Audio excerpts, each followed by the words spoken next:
Joining us now is Forbes Media Chairman Steve Forbes. Steve, good morning to you. Good morning, Marie. Reaction to last night, and who do you think is next to drop out of this race? Do you think that sounded like Chris Christie's going to drop out?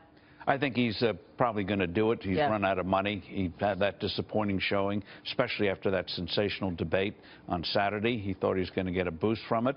The votes didn't come to him. They went to other candidates. It's interesting. That's what Dagan mentioned earlier. He didn't get anything from that. Well, that often happens in a multi-candidate field. You can take a candidate down, but it doesn't mean you necessarily inherit that person's votes. And that's what happened in New Hampshire.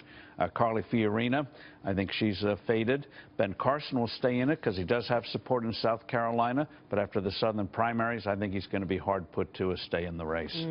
Does it turn into Trump versus Cruz, you think, in South Carolina? I mean, it has been already, but is that the real battle that we'll watch in the next couple weeks? Yes, Trump is already way ahead in South Carolina. Cruz is going to try to reduce that. He's got to do well or get a win, because Cruz is much better organized than the Nevada caucuses, which come a few days later and just before the March 1st super primary, the so-called SEC. So in South Carolina, you're going to have Cruz and Trump battling, and you're also going to have who's going to finish a strong third. Rubio took a hit in South Carolina. Bush hopes he can emerge there. Kasich, if he raises enough money, he doesn't have to perform well in South Carolina. He's just got to get through the southern primaries, and then you have the winners take all in states, his home state of Ohio. You've got Florida and others where he can shine again, and so he's going to stay in it. So the winnowing has been much slower than people anticipated. Steve, we've heard from Mayor Bloomberg that if, it seems as if Bernie Sanders is the Democratic nominee, that he would be likely to enter the race. Any thoughts there? Can he win? Would he win? Would you support him? 2 months ago, I asked him about it. He said no, third-party candidates can't win because of the Electoral College. But he said if Trump and Sanders are the nominees, he'd get in, and he said he could win. So his challenge is he's got to make a decision in the next 2 weeks. If you're going to get on the ballots of 50 states, you've got to start filing in March, especially in a state like Texas, huge. If you're not on the ballot in the state of Texas, you're not going to be taken seriously nationally. So he's got to make a decision in the next 2 weeks when he doesn't know how Sanders will do, probably not as well in the South. So then Bloomberg's got to make a decision.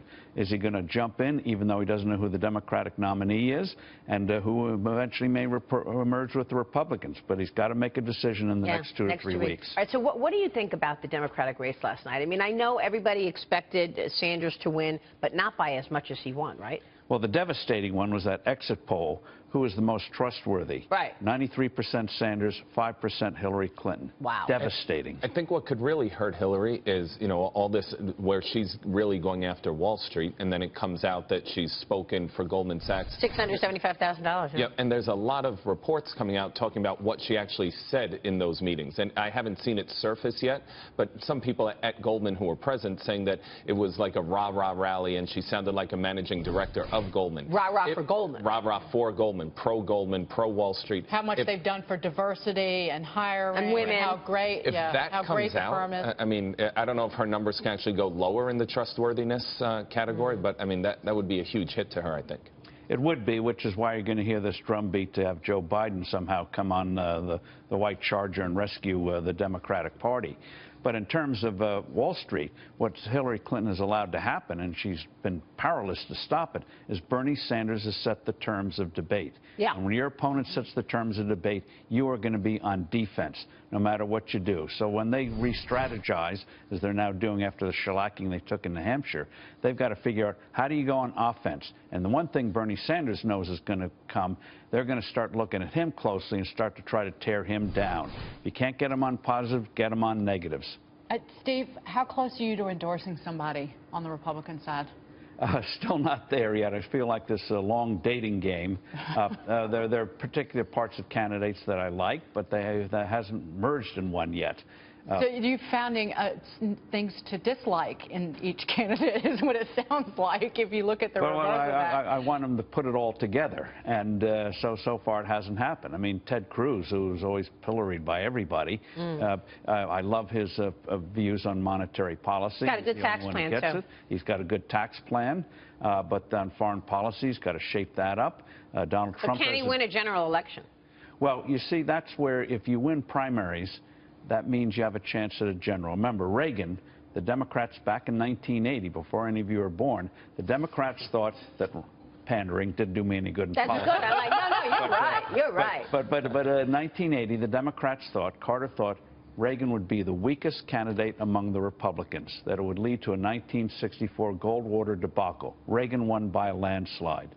So, Nixon won, even though he was seen as a very unappealing candidate.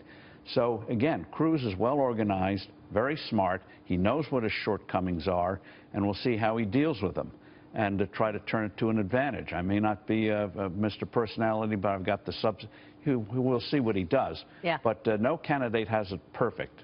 By the way, we're talking about, this landslide in New Hampshire for Hillary Clinton. Let's not forget Iowa. I mean, it was like this much of a margin. She could easily be even down. there in Iowa, there are questions about some of the precincts. So it's a virtual tie, but moral victory Well, you did for have Bernie that, Sanders. coin toss 6 times in a row. Yeah. Yeah, she could go to Las Vegas with that. We're trying to get our hands on that coin. Steve, thanks. Thank you, Maria. Steve Forbes with the latest there.